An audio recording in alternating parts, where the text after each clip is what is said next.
mekanisme, kriteria, syarat penilaian diatur di sana.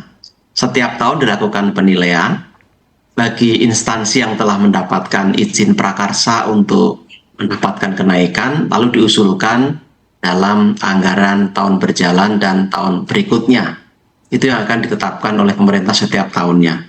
Jadi mekanismenya nanti berlaku terpisah, dan anggarannya pun juga diatur secara terpisah, tidak termasuk dalam skema kenaikan gaji pokok yang sekarang sedang kita bahas. Oke, baik Pak Pras. Pak Pras, kalau kita lihat secara historisnya begitu ya, dalam beberapa 10 tahun terakhir, bahkan kalau kita lihat dari 2014, ini kenaikan gaji untuk ASN ini hanya berlaku sekitar 3 kali saja begitu Pak, di tahun 2014, 2015, kemudian 2019 sebelum di tahun 2024 mendatang begitu. Nah, sebetulnya apa yang menjadi pertimbangan dari pemerintah sehingga akhirnya mulai dinaikkan di tahun ini? Apakah memang dari sisi anggaran negara sendiri juga sudah mulai lega begitu Pak setelah pandemi COVID-19 berakhir, Pak Pras? Baik, yang pertama pemerintah sejak beberapa tahun lalu telah menggeser kriteria atau standar penilaian menuju ke performance base. Maka yang diatur adalah tunjangan kinerja. Ini supaya lebih adil seiring dengan beban kerja dan performance yang dicapai baik oleh instansi maupun oleh individu. Maka skema tunjangan kinerja terus disempurnakan supaya jangkauannya juga semakin luas, cakupannya semakin besar, dan memberikan rasa keadilan termasuk bagi publik yang menikmati layanan dari pemerintah. Yang kedua, tentu kita juga melihat pentingnya birokrasi dalam tata pemerintahan kita. Untuk itu, birokrasi yang profesional, yang efisien, yang capable, yang berintegritas, itu niscaya dalam penyelenggaraan pemerintahan.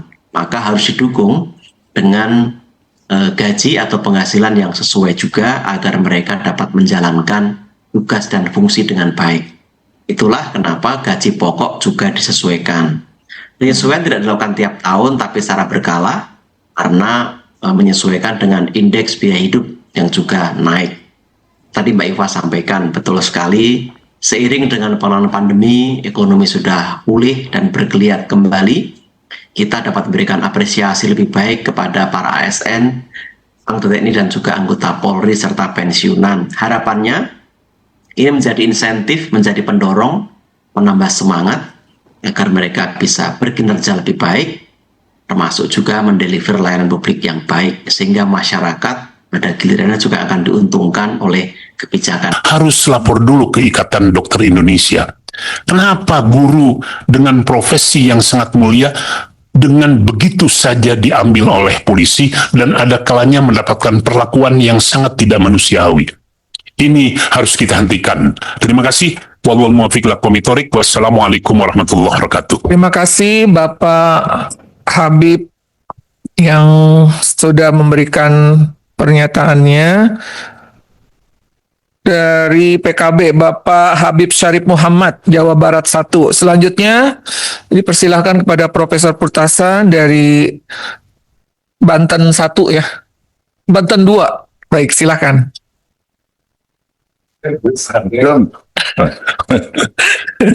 Dari fraksi Nasdem, dipersilakan kepada Profesor Purtasan dari Banten 2. Silakan. Terima kasih Bu Ketua. Bismillahirrahmanirrahim. Assalamualaikum warahmatullahi wabarakatuh. Saya Purtasan Ali Yusuf, fraksi Partai Nasdem dari Banten 2. Saya urut dari yang paling belakang, dari PB PGSI ya Pak ya. Saya juga seorang guru Pak, pernah ngajar di Sanawiyah, pernah saya ngajar di SMA, pernah ngajar di SEMEA, dan sekarang masih ngajar aktif di perguruan tinggi swasta. Jadi sesungguhnya apa yang disampaikan oleh teman-teman dari PBPGSI itu sudah pernah saya rasakan semuanya. Sudah pernah saya alami semuanya. Gitu ya. Jadi tidak diceritakan pun insya Allah saya sedikit sudah paham. Ya, gitu.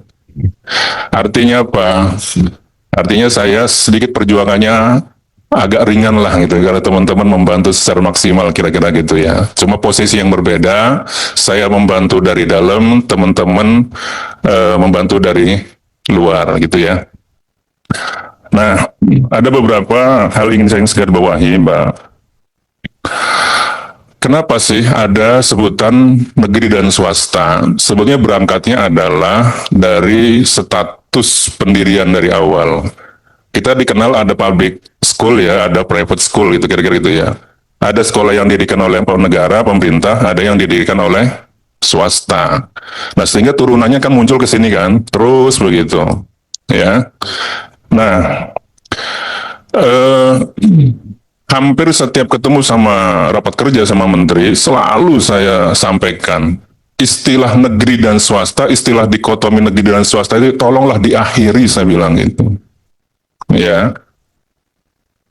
Karena mindset teman-teman yang ada di kementerian itu selalu mandate negeri, negeri, negeri. Begitu selalu. Nyusun anggaran negeri, solusi negeri, dan seterusnya gitu ya. Nah, itulah yang saya ingin coba memberikan masukan yang sangat berharga kepada teman-teman. Sampai detik kemarin terakhir pun kita masih memberikan masukan dalam draft itu gitu ya. Nah, ada yang ingin saya sampaikan, istilah status guru Indonesia itu juga udah benar ya Pak ya. Tinggal nanti kita sepakati ya, intinya tidak ada lagi dikotomi ya, gitu kira-kira gitu ya. Semuanya anak bangsa. Kemudian saya juga sudah memberikan usul sebetulnya soal linearitas pendidikan keguruan. Saya ingin disetarakan model pendidikannya persis kayak di kesehatan. Dia ada pendidikannya, lalu ada plus profesinya sekaligus, linear gitu ya, di bundling sekaligus. Karena persoalan guru itu adalah mulai dari situ awalnya, ya. Mungkin teman-teman tahu ya, dulu pernah ada kasus kan, mungkin begitu awalnya honor dari prodi apa saja, tiba-tiba diangkatlah jadi guru. Nggak tahu dari mana pendidikannya kan, pernah kasus kan, istilah GBS ya, gitu. Itu terjadi sudah. Nah itu menurut saya kebijakannya bypass. Nah hari ini harus ditata ulang. Ditata ulang adalah mulai dari proses pendidikannya. Seorang guru itu adalah calon profesional. Kan guru kan profesi kan ya. Nah itu harus dimulai dari awal prosesnya, kurikulumnya terus begitu. Nah, saya ingin kembali lagi ke zaman dulu ada yang namanya akte gitu ya, akte 4. Nah, itu artinya dia sudah lulus dari awal dia proses sudah niat jadi guru Pak, bukan batu loncatan lagi. Hari ini kan terjadi karena dia nggak kerja di mana-mana, nggak bisa di mana-mana, akhirnya loncatlah jadi guru. Begitu udah jadi guru, bingung dia mau ngapain. Adalah muncul proyek namanya PPG, kan gitu ya. Nah, oleh karena itu saya ingin kembalikan lagi itu, realnya dari situ. Lulus, dia sudah mendapatkan profesi sekaligus. Jadi mata kuliahnya itu sudah langsung dibanding situ. Persis seperti dokter dengan dokternya. Perawat sama nurse-nya kan, bidan dengan bidannya, farmasi dengan apotekernya, prosesnya begitu. Sehingga mereka tidak lagi setelah dia bekerja berproses pendidikan lagi. Nah ini yang menurut saya harus diakhiri. Kemarin Dirjen Guru sudah mengatakan mudah-mudahan ini tahun terakhir dia ada program PPG, kira-kira begitu. Ya, akan diarahkan ke sana Pak ya gitu. Jadi saya sendiri kalau sampai misalnya 5 tahun diotomatisnya itu menurut saya kurang tepat juga. Menurut saya lebih baik begitu, di bundling langsung ya. Itu contoh ya Pak ya, kira-kira gitu. Kemudian soal kesejahteraan udah pasti Pak ya, kita perjuangkan, ya sudah kita masukkan, profesionalisme pasti, perlindungan, justru yang sekarang jadi perhatian saya, atau kita semuanya ada Komisi 10 adalah soal perlindungan guru.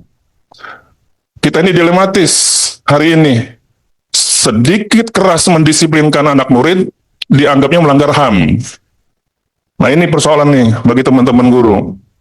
Makanya guru sekarang punya sikap yang sangat apatis terhadap murid. Katakanlah mau pinter, mau sebaliknya, mereka nggak mau tahu. Apalagi katanya sudah kurikulum merdeka. Saking merdekanya masa bodoh. Intinya mau naik kelas, mau tidak naik kelas, masa bodoh.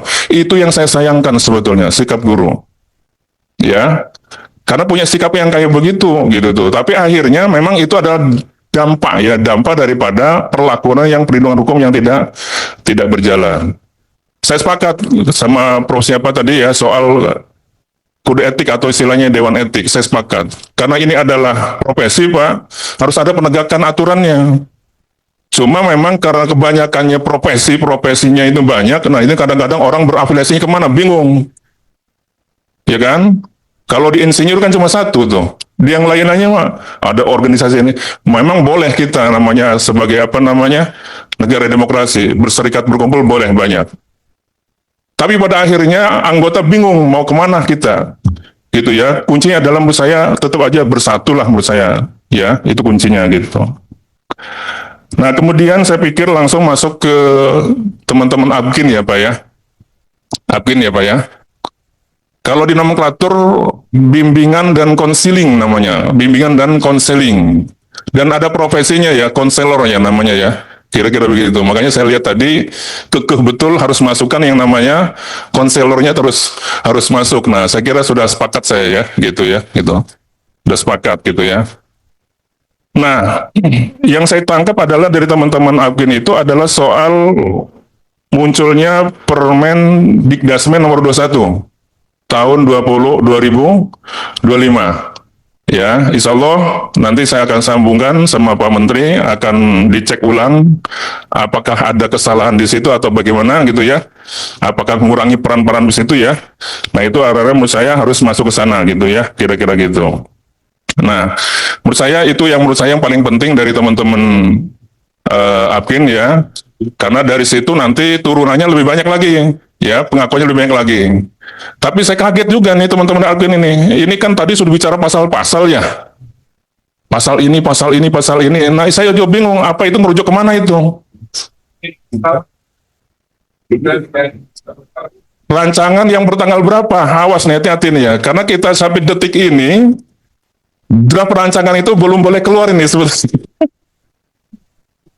Ada yang artinya gini, nggak salah juga sebetulnya itu adalah draft yang hampir setiap minggu tuh bergerak, berubah. Jadi teman-teman nyebut pasal sekian